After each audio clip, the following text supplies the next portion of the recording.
ಬಿಸಿ ಗಾಳಿ ಬರ್ತದೆ ರಾತ್ರಿನೂ ನೀವು ಹೊರಗಡೆ ಹೆಂಗಿದೆ ಗೊತ್ತಿಲ್ಲ. ಟೌನ್ದಾಗಂತೂ ಬಿಸಿ ಗಾಳಿ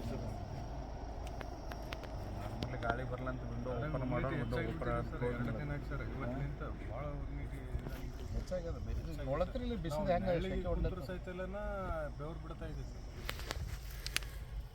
ಇಲ್ಲ ಅದಕ್ಕೆ ಆರೋಗ್ಯದ ಹಿತದೃಷ್ಟಿಯಿಂದ ನಾವು ನಮ್ಮ ರಿಕ್ವೆಸ್ಟ್ ಏನಂತಂದ್ರೆ ನೀವು ಯಾಕೆ ಪ್ರೊಟೆಸ್ಟ್ ಮಾಡೋದ ಮಾಡಿ ಸರ್, ದಯವಿಟ್ಟು ಪಾದಯಾತ್ರೆ ಮಾಡಬಾರ್ದು ಅಂತ ನಮ್ಮ ರಿಕ್ವೆಸ್ಟ್. ನಾವು ಅದೇ ಕೇಳ್ಕೊಂಡು ಅಂತ ಬಂದಿದ್ದೇವೆ. ವಯಸ್ಸಿಗೆ ಭಾಳ ಕಷ್ಟ ಆಗ್ತದೆ ಸರ್. ಆ ವಯಸ್ಸಿದ್ರೆ ನಿಮಗೆ ಈ ಬಿಸಿಲಂತ ಸರ್ ನಾ ದಯವಿಟ್ಟು ನಮ್ದು ರಿಕ್ವೆಸ್ಟ್ ಪರ್ಸನಲ್ ರಿಕ್ವೆಸ್ಟ್ನು ಅಂದ್ಕೊಂಡ್ರಿ. ನೀವು ಎಲ್ಲರಿಗೂ ಕೇಳತ್ತೀರ ಇಲ್ಲಿ ಯಾರ್ಯಾರು ಇದ್ರಿ ಬಟ್ ಪಾದಯಾತ್ರೆ ಮಾಡಿ ಯಾರು ಆರೋಗ್ಯ ಮಾಡ್ತಿರ್ತಾರೆ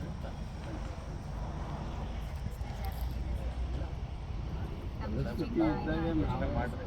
ನಾವೇ ಪಾದಯಾತ್ರೆ ಯೋಚನೆ ಮಾಡ್ತೀವಿ ಬಿಸಿಲಲ್ಲಿ ಸುಮಾರು ಸರ್ ನಾನು ಯೋಚನೆ ಮಾಡಿ